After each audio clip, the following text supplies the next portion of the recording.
All right, everybody. So Scott Hogan Company here. We're going to be working inside. It's raining in Chicago. Doesn't mean we can't get some really good work done indoors. And we're going to talk a little bit about the shoulders in the golf swing today. So many of the players that come to me, it's a well-known thing in golf.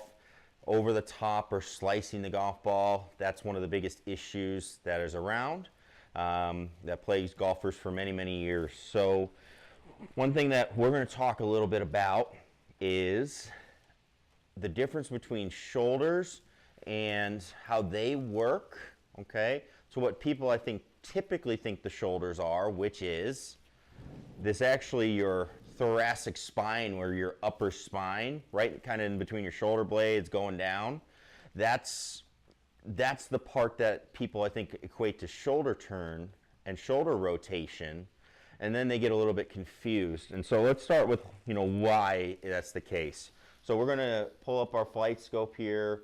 We're going to work with a couple of numbers. So most people, again, struggle with the slice. Now a slice is we're over the top, swinging left. We put with an open face, put some cut spin on the ball starts sailing off to the right. So it looks something like that, right? And if I was to hit that, you would get a club path of somewhere, I've seen as many as 12, 15 degrees left, and that's very, very difficult to hit it with power. You're not getting a lot of energy into the ball, but it's also very hard to hit it straight and control that, okay? So, again, what do most people do? Well, they say, all right, I've got to turn more. I've got to turn my shoulders. And again, they think it's more of this thoracic spine turn that we're talking about, where you just turn. Now, let's talk about why most times I see that be a problem. Well, what happens is, as we go back, your shoulder actually rotates, and one of the major ways it rotates is in this plane. And so we would call this external rotation, and then we have internal rotation.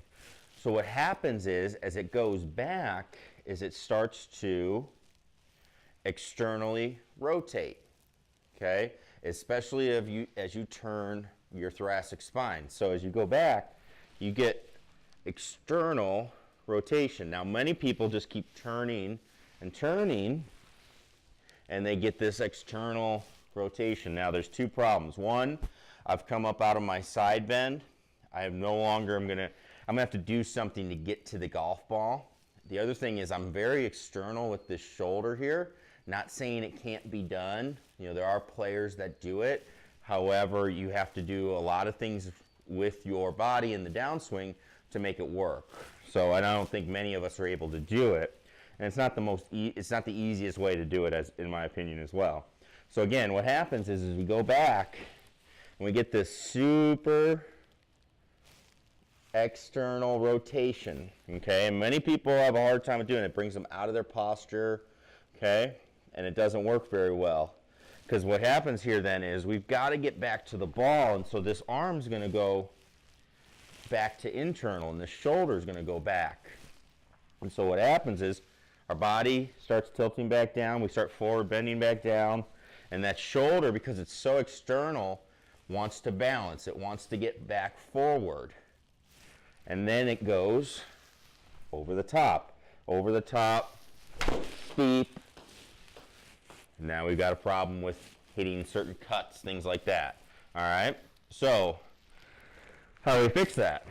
Well, I think the thing we want to start to see is your shoulder works in this fashion, okay? And that's a good thing, it does both. You need both.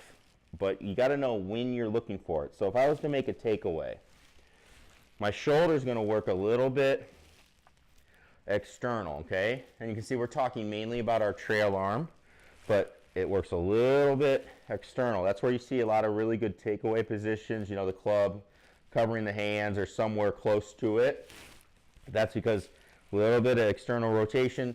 And there's stuff with your forearms and your wrists. We haven't talked about that yet, okay? And we'll talk about that at a different time. But you get that little external rotation. Again, where most people go is they just want to keep externally rotating it.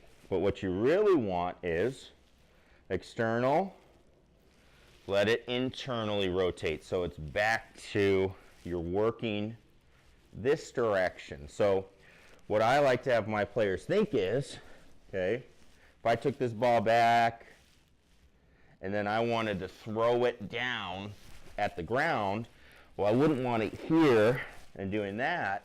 I want it to go back, and then I'm winding it up to throw it right down at the ground to hit that golf ball. So what happens is, again, we go through, take it back, a little external, then we go internal. Now we got that position where this arm's not so bent, the shoulder's not so rotated, okay?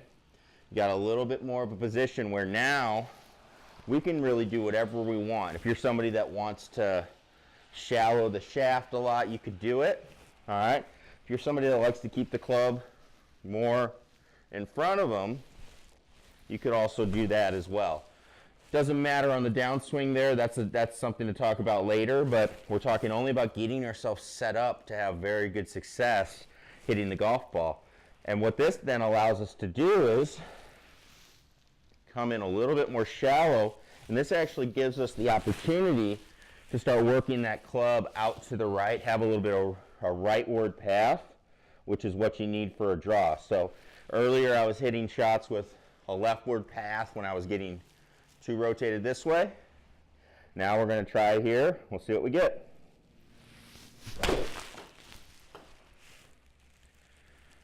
And right there, I really tried to exaggerate it. I got a 4.2 rightward path with this 7-iron, and I had a little baby draw out there. So you can see how our shoulder and the understanding of shoulder rotation and what it actually is. It's not just this, it's we're back with a little bit of external, but then from there it's let it stay internal a little bit, so then you can really work it through. If you start putting it in an athletic sense, I think you'll really get the idea of what we're looking for.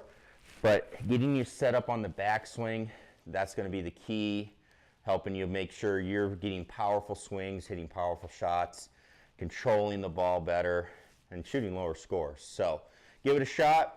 Leave some comments down below. I'd love to hear what you think, how it works, and would also love to hear what else you're looking for this winter throughout the lab and whenever we're in our sessions. So we got all the tools and everything that you'd want to know about. So please let us know, and look forward to bringing you more content. So thanks, enjoy it, and let me know how it goes.